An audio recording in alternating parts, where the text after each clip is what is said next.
नमस्कार। स्वागत है आप सभी का हमारे YouTube channel Suhana Safar with Kalpana में। तो दोस्तों, आज हम पढ़ेंगे आभा श्रीवास्तव की लिखी कहानी वारिस।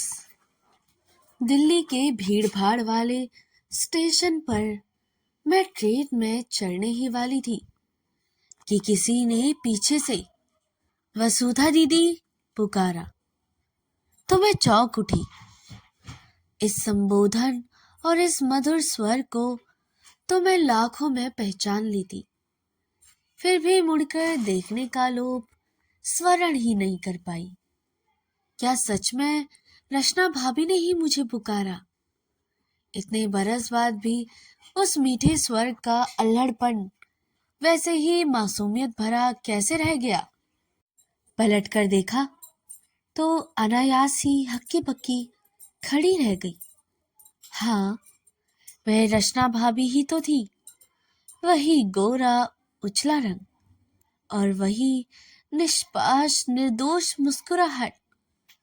कहते हैं जाने वाले को पुकारना नहीं चाहिए, लेकिन मैं तो ट्रेन से उतर ही ली थी। उम्र जैसे एक बार फिर 20 बरस पीछे लौट गई। सारे गिले शिकवे भुलाकर मैंने रचना भाभी से लिपट गई। आंखें अनायास ही भर आई थी। समय इतनी तेज रफ्तार से बीत गया था, पता ही नहीं चला। वसुधा दीदी अपने बेटे से मिलिए आदित्य। पास ही खड़े लंबे से युवक को रचना भाभी ने आगे किया तो लगा जैसे हूबहू दिनेश दा ही आकर खड़े हो गए हो। एक अवश्य सी रुलाई अंदर से बहने लगी। आदित्य ने आकर पैर छुए तो खींचकर मैंने उसे गले से लगा लिया। मेरे पति अजय हैं, रचना भाभी धीरे से बोली। तो मुझे एक चोट सी लगी। आंखें फिर भर आई। रचना भाभी की पति की जगह आज अगर दिनेश दा होते। दिनेश दा के बोल अनायास ही कानों में गूंज उठे। वसुधा, तू कहेगी तभी अम्मा रचना से मेरा ब्याह करवाएगी, नहीं तो नहीं। रचना भाभी ने ऐसा क्यों किया? दिनेश दा की विधवा बनकर ही जीवन काट लेती। इतना प्यार करने वाले पति के लिए तो लोग 7 जन्मों की कामना करते हैं। रचना भाभी एक जीवन भी प्रतीक्षा न कर पाई। मेरी ट्रेन चल गई थी। जाती हुई ट्रेन कब किसके लिए रुकती है? एक यात्री ने सही दूसरा यात्री। क्या जीवन का सफर भी ऐसा ही होता है? मनपसंद जीवन साथी का साथ छूट जाए तो क्या दूसरे का साथ जरूरी होता है? रचना भाभी के पति अजय काफी सहृदय लगे। दूसरे के बच्चे को पढ़ा लिखा कर लायक बना देना सहृदय लोग ही करते हैं। वे हमें अकेला छोड़कर चाय लाने चले गए। आदित्य पत्रिकाएं देख रहा था। वसुधा दीदी, आदित्य ने रुड़की से इसी साल इंजीनियरिंग की डिग्री ली है। आपके भैया यही चाहते हैं ना? रचना भाभी ने जब कहा तो मुझे ना चाहते हुए भी पूछना पड़ गया। भाभी, क्या दूसरा ब्याह करना इतना जरूरी था? आप कुछ भी कह सकती है दीदी, मैं कोई सफाई नहीं दूंगी। बस इतना जान लीजिए कि अगर अजय ना होते तो मैं ना जीवित रहती ना आदित्य। मुझसे कुछ बोला ना गया। अजय चाय ले आए थे। चुप्पी को मानो एक बहाना मिल गया था। मेरे कानों में अम्मा के शब्द बार बार गूंज रहे थे। कुलक्षणी के पैर ही अशुभ है। कोई और बहू होती तो दिनेश की ऐसी गत न बनती। कभी कभी लगता दिनेश दा बिस्तर पर लेटे पुकार रही है, लौट आओ रचना, एक बार तुम्हें देख लूंगा तो चैन से मर सकूंगा। फिर जिसे वे पुकार रहे थे उसे तो अम्मा ने कब का घर से निकाल दिया था।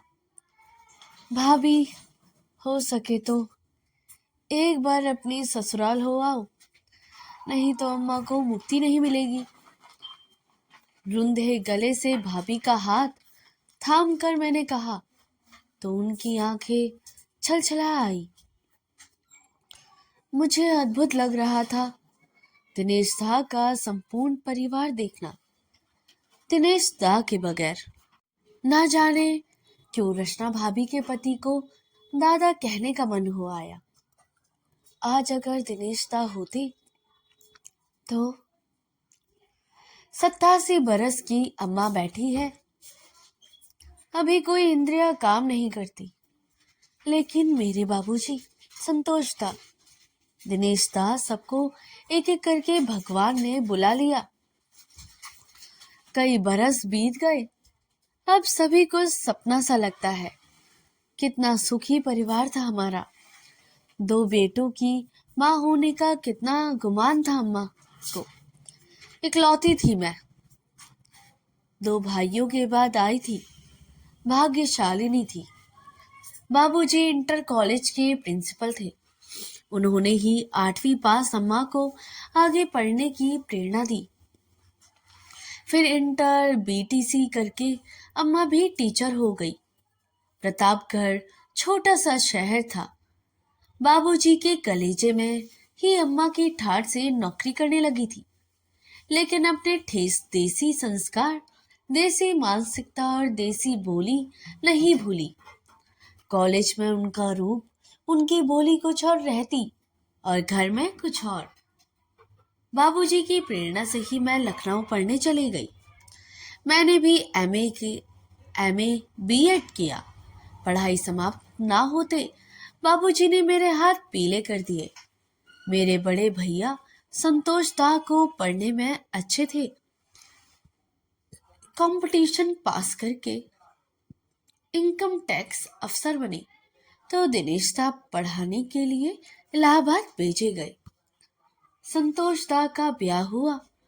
ढेर सारे दान दहेज और सामान के साथ फूल सी सुकुमारी सुप्रिया भाभी आई तो घर में मानो तासी बयार का एक झोंका आ गया। अम्मा भी घर बार संभालते संभालते थक गई थी। भाभी के आने से उन्हें भी राहत मिलती। मैं भी मायके जाती तो बैठने बोलने को भी भाभी का संग साथ रहता। जब सुप्रिया भाभी के पांव भरी हुई तो अम्मा तो बावरी से डोल गई। हे दुर्गा मैया, पोता होगा तो 1.25 किलो लड्डू का प्रसाद चढ़ाऊंगी। उस छोटे से शहर में बाबूजी का बड़ा रुतबा था। घर में सुप्रिया भाभी भी पर आशीष बरसते ही पुत्रवती भवा। अम्मा तो 24 घंटों में 20 बार बेटा होने का जाप करती तो धीरे से एक दिन सुप्रिया भाभी बोल पड़ी, अम्मा जी, कोई गारंटी है क्या कि बेटा ही होगा? मुझे तो बेटियां ही प्यारी लगती हैं। इतना सुनना था कि अम्मा पर मानो बम फूट गया। शुभ शुभ बोलो बहू। इस खानदान में हमेशा पहला बेटा ही होता आया है। मेरी सास के भी, मेरी जेठानी के और अब मेरे भी। तब तेरी कोख से बेटी काहे जन्मेगी? बता तो। भाभी चुप लगा गई। कोख के अंदर ही महिमा तो ईश्वर ही जानता है। परंपरा टूटनी थी सो टूटी। सुप्रिया भाभी की बेटी हुई तो बाबूजी फूले न समाये, लेकिन अम्मा ने 2 दिन तक पोती का मुंह नहीं देखा। तीसरे दिन जबरदस्ती जब नन्ही पोती को अम्मा की गोद में दिया तो उनके चेहरे पर हल्की सी मुस्कुराहट फूटी। किंतु अभी सुप्रिया भाभी की कोख की परीक्षा पूरी कहाँ हुई थी। जब 1.5 साल में उन्होंने दूसरी पोती घर आई तो अम्मा ने सिर पीट लिया। शांत सुप्रिया भाभी बार बार गर्भ परीक्षण ना करवाने की जिद पर अडिग थी। अम्मा उन्हें रात दिन वंश का वारिस पैदा ना करने के ताने सुनाती थी। संतोष दा का दूसरा ब्याह कराने की धमकी भी अक्सर ही दिया करती थी। संतोष दा सरकारी नौकरी में अनाप शनाप पैसा कमा रहे थे। गलत तरीके से कमाया गया पैसा कई अलाएं बलाएं भी साथ ले जाता है। संतोष दा को शराब पीने की लत भयानक रूप से लग चुकी थी। अब तो वे भी सुप्रिया भाभी को बेटा ना पैदा करने का ताना देने लगे। उनका कहना था कि इतना पैसा कमा कर रख रहा हूं तो किसके लिए, अब उसे भोगने वाला कोई वारिस ही ना हो रहेगा तो ऐसा पैसा किस काम का। अम्मा रात दिन भुन भुन करती, बड़े भाग थे जो हमरी इक्के बिटिया रही। इन दोनों ने तो हमारे संतोष को बिकवा के ही दम ले है। दोनों पोतियों से उन्हें कोई लगाव न था। हर नवरात्रों में 9 देवियों का व्रत बड़ी धूमधाम से करती थी। तो दोस्तों, यह कहानी हम यहीं पर समाप्त करते हैं। वारिस कहानी समाज की उस सोच को उजागर करती है जहां आज भी बेटा और बेटी में फर्क किया जाता है, खासकर वारिस उत्तराधिकारी के रूप में। कहानी में एक ऐसा परिवार दिखाया गया है जहां माता पिता को बेटे की चाह होती है ताकि उनका वारिस हो सके। बेटी होने पर उन्हें खुशी नहीं होती। पहली बार तो वे खुश हो जाते हैं, जब दूसरी बार भी बेटी पैदा होती है तो वे लोग काफी असंतुष्ट हो जाते हैं। उन्हें लगता है कि बेटा ही हमारे कुल का दीपक होगा, तो इसलिए वे अपनी पत्नी तथा सास अपनी बहू को काफी ताने सुनाने लगती है और बल्कि वे निराश भी हो जाते हैं।